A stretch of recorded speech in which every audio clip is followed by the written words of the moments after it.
Hey everyone, Kareem Rae here, and today I have Sebastian Joffre, who is a professional footballer at Botafogo FR, on with us today. I think I got it. Yeah, you did. You said it good. Can you say it? You say it better than me. It's Botafogo. Got it. So Sebastian, it's been a while. How's it going? I'm doing good. For like you said my name already, Sebastian Joffre. Now I just got here in Brazil, like been here 2 weeks already. So for right now, I'm just training with the team and stuff like that because I'm waiting for some paperwork to be done and stuff like that. Nice, So right now, it's this past 2 weeks has been great for me. So I'm actually happy for it and then excited to look forward. nice. And the team that you're playing with is it's they're playing in the top division in Brazil, first division. Yes, correct. They're last year they were in the second division.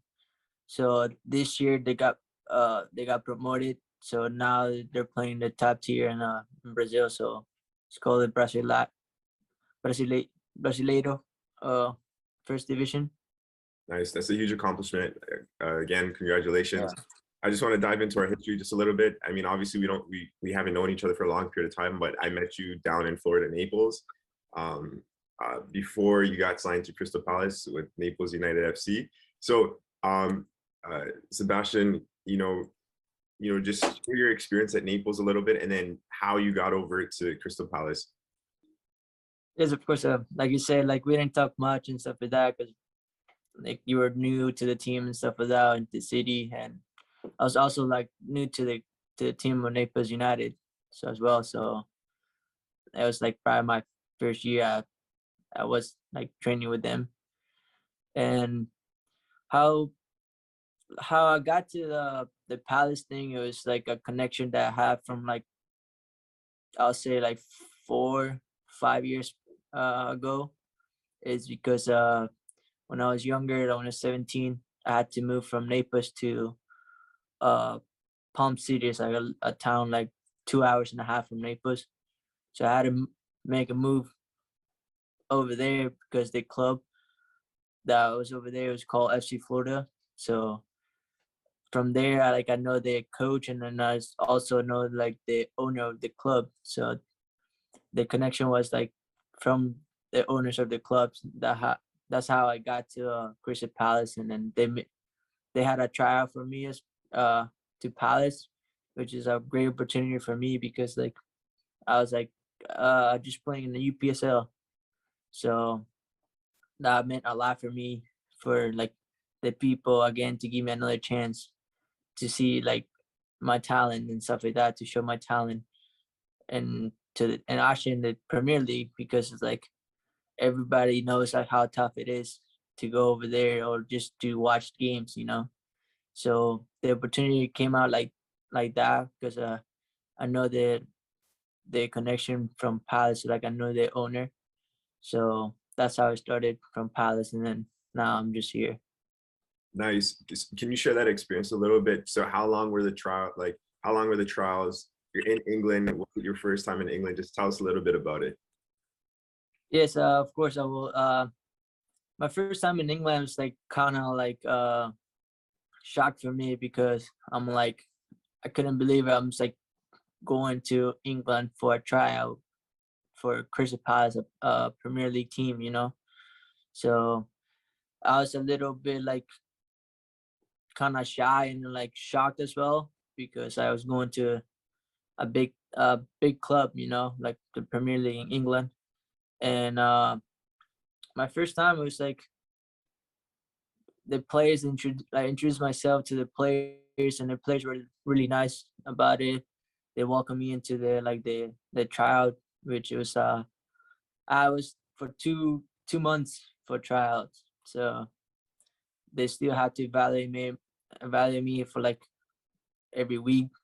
So they wanted me keeping me longer and stuff like that, because also like when I was there for the trials, like I was just training with the under 23, and I was just trying to get like games, like friendly games, but like it was kind of difficult for me because of like the paperwork and stuff, because I was a trialist. So they didn't want to break any rules and stuff like that. So like I only got to play only one game, like a friendly game, which is got like 20 minutes of it, which it was against Luton, which is around the second division in England. So it was pretty good experience, and I mean, I'm just really grateful for the opportunity that I got and that the Crystal Palace people gave me. Yeah, that's amazing. You mentioned that you were there for 2 months. Was it challenging? Was it hard? Let's talk a little bit about on the field things. Or were you able to keep up with the guys?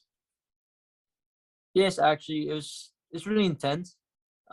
Really like they're really strong because like you know how the Premier League is, their style is like physical. So in the game, like in the field, it's like really tough for me because I come from like, for example, like UPSL, comparing like UPSL to U23 Premier League team. It's a really big difference because you come from like you're just playing or you training like two or like twice a week and just playing like one game a week in the weekend. So it's challenging because the people over there they train like every day and then they take like one day off like to rest and they have games as well. So in game it's like more of knowing your position, like knowing your position, also like what creates the space, creating a space for your teammates when you don't have the ball. So it's really like about movements without the ball that you do much so that you can create for your teammates and stuff. So like I learned a lot when I was at Palace, the short time that was like the 2 months, because like I talked to the coach and stuff like that. It's like it was really difficult for me at the beginning because like I wanted to get the ball and stuff like that, but like in my head it was like you cannot do that because like all the players have their own role and stuff like that. So that's what the coach told me, and it's like I agree because when I was in America, I had to come for the ball and stuff to get it, but like and over there it's different because the players like midfielder, they'll get you the ball and stuff like that when's the time to get it, you know. So and also just like being on top, and then the mostly thing was like you do the whole 90 minutes is basically you get 2% on the ball, like the rest is mostly running. That's what the coach told me. So it's like that's how it is, and then I learned a lot from that too as well. So like it's being more patient and just like trying to do like movements without the ball. That's the most important thing. Great points. A lot of players want to be in your position, Sebastian. What advice would you give? What are 3 pieces of advice that you'd give to aspiring players that want to go pro? The 3 pieces I would say, just focus on what you want. Uh, Work extra like on the sides, like whenever like you have the time. Uh, and just ask for advice from like the experienced players if you're in a club. Like ask for the advice from the experienced players and also the coaches because they're there just to help you.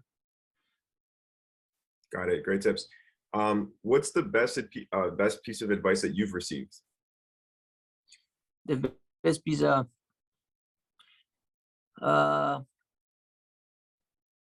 take advantage of your work ethic. Like take advantage of like what you have. Like you, for example, if you're a talented player, take advantage of it and work for it for what you want because nothing is easy in life. So like you have to just work for it.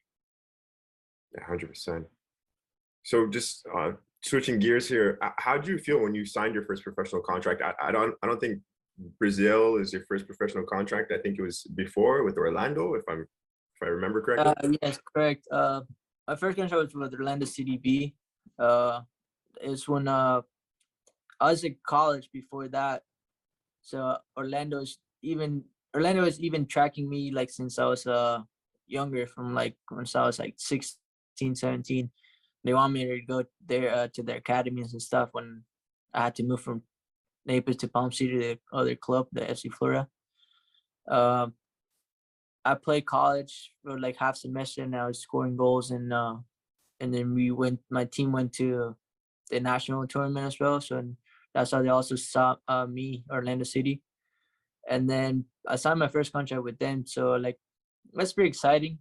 I didn't know what to do actually at first because like I wanted to like play college, but I also wanted to be a professional footballer at the same time. It's kind of like a hard decision for me, you know. So, but when I got the contract, it was really exciting for me. I was like, called my parents and stuff like that, and I was like, I had to do this because this is been wanting since I was a little kid, you know. Like, you know, I was dreaming this to be a professional footballer since I was like 8 years old. It's like 7, because that's all I wanted to do, just to play football.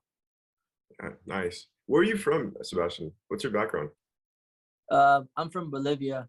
I Live. was born in Bolivia, and then I was in Bolivia until I was 12. So I had made a move to come to the United States when I was 12 because my mom wanted me to come and stuff. And I didn't see my mom for those many years that I was in Bolivia. So she was in America. So I had the decision to go to America when I was 12. And ever since then, like I was living there. Got it. You mentioned there was going back just a little bit. You mentioned that there was problems in England with the paperwork. And are we talking about visas? Yes, it is visas, and also like there's some system like that you gotta get points like to qualify for some like to play in England, because it's the UK. It's not outside the UK. So like it has like the UK has its own rules and stuff. So I had to play many games outside, for example, top tiers, to play games and get minutes and stuff to give me points for that. For example, like the the top tiers, the top 5 tiers are like, I think probably most people know, like La Liga, Premier League, Serie A, Bundesliga, and League One. Those are the top tiers. And if I play in one of those and I get minutes and stuff, then there's a percent, like you have to play like 75%. You get like 5 points. So like the system works like you got to get 15 points in order to get like a visa to play in the UK, which meaning like in England. So like it's really difficult for like a player that comes to like a foreigners. So now this option here, like when I in Brazil, like which I signed for Brazil, like Botafogo, like I said, it gives me more like points if I play and stuff, and then I can maybe in 2 years or a year and a half, I also can go back to England to any club. So that's a huge help for me as well. Playing top tiers, it gives you a lot of points. Yeah, that is massive. And see, a lot of people don't know about that there's a point system behind the visa, right? You have to play a certain amount of minutes. So thank you for sharing that with us on the podcast. Um, and this new signing compared to the signing back in Orlando is obviously bigger and it's a huge accomplishment. So what things changed in your life when you signed for both experiences? Was it the same experience, or are you experiencing is the experience greater now with the bigger signing, right? Because Orlando's not, it's big, but the team that you're on now is bigger. Yes, correct. It's a big of a difference, like I say, because now I'm on a greater like club, because I don't know if you're familiar with the club here, the Botafogo. It's a really historic club, like in Brazil, and then also known in like in Europe as well. So like they have like big players that play in Botafogo as well, and then they brought players to play and other stuff. And then my contract, yeah, it is big here because like I'm playing a high level. It's really intense football, you know. And compare my contract to here to Orlando is a big difference, because like in Orlando is I was in the B team and stuff like that, and then it wasn't a match of a contract, because I wasn't getting literally, it was probably nothing for me. And over here it's like much higher, so like I can have my own place and get all this stuff and like a car and stuff like that, like have my for my future, you know. So it is really big over here. Yeah, that's good to hear. What are 3 tips you can share with the viewers that want to go pro? Um, 3 tips I would say. know what you want in life, like know what you like, where's your focus on life, you know, like if you want to be a professional footballer, like focus on the mindset like of being a professional footballer, like don't focus like on other things. uh or focus on like asking people for like help or coaches that you had in the past, and to see if they can help you and stuff like that, if they have connection or something, like work with them, and like also work hard, like because that's literally your job, you know. So if you don't take care of your body, if you don't uh, go do the work outside or the training and stuff like that, then that's literally like nothing, it's not helping you, you know. So three, just contact anything, contact anybody that has the connections and stuff to help you, and then also ask question for like what can I do to get trials and stuff like that. Just reach to people that have the connection. Yeah, great points. Leading towards the end here, did you have an agent or a sports lawyer to help you navigate through Crystal Palace and to your new club? Well, I have an agent, uh, but my agent also works with the owner, because I know the owner of the Crystal Palace. Like it's not like the fully owners. Like he holds some shareholders. He's like 18. His name is John Texter. So like I know him, and then my agent. So my agent knows him as well. So like they both worked, and then I was the people when I got to England. The people there just gave me a tour of like all the palace stuff, and then that's really exciting to see, because like I come from like nothing, like in America, it's like seeing not much, and comparing to like England, like the facilities were amazing, like everything was to the top. Nice. And then a last question. Well, actually, before the last question, let's talk a little bit about your new club. How are you settling in, playing wise, and how's the playing experience different from England?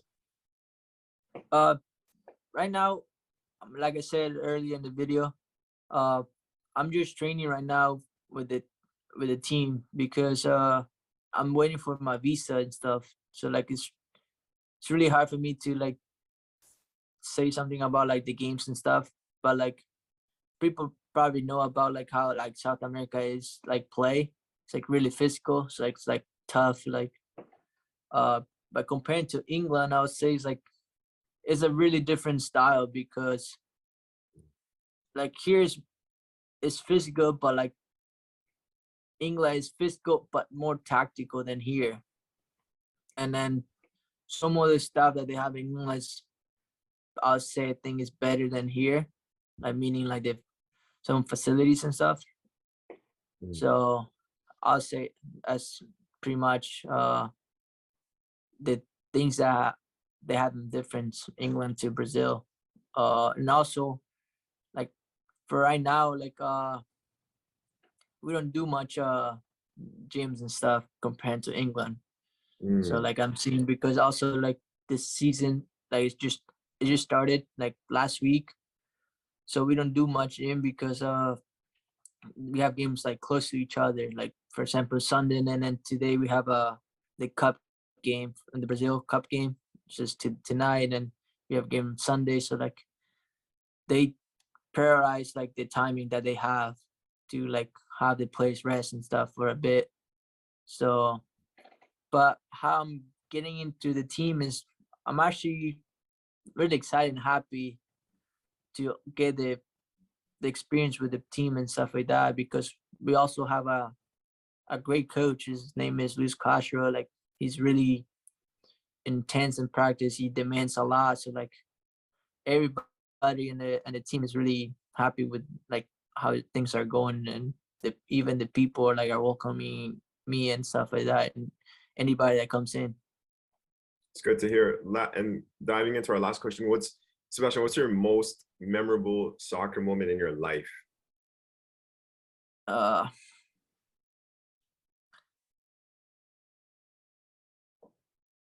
I'd say like when I was in high school, scoring the winning goal for like the state championship, like to win it. It was the golden goal that I scored, and I think that's for right now. That's the most memorable for me. because I can remember like from detail and stuff, like getting the ball from my box and like dribbling it towards the other end and scoring. So that's for me. That's my top one for me. Nice. We're at the end here, leading for the 10 questions. It's fast questions. You got to answer them quick. All right, you I ready? have to ask questions. Yeah, you Oh, I got have to answer them. You got to answer them fast. Okay, I'll try my best. All right. Who's your favorite team? Barcelona, Favorite player? Messi and Neymar. Favorite cleats or boots? Nike, Favorite Fenton, food? uh, Majadito is like a believing dish. Favorite artist musically? Farruko is a Spanish one. Messi or Ronaldo? Messi. Messi. The first, let's just say me and you were about to play FIFA. We got $1,000 on the line. For example, who's your go-to team on FIFA? Who's my go-to?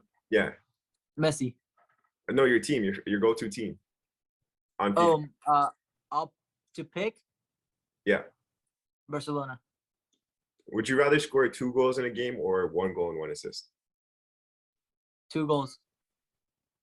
A last minute, your team, you guys are tied 2-2. Would you rather score a free kick, goal winner, or a PK, last minute goal winner? Free kick.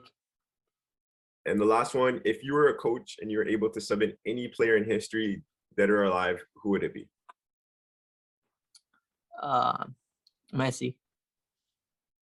Got it. Well, Sebastian, before we go, I just want to thank you for taking the time for joining us on the One Soccer Nation podcast today.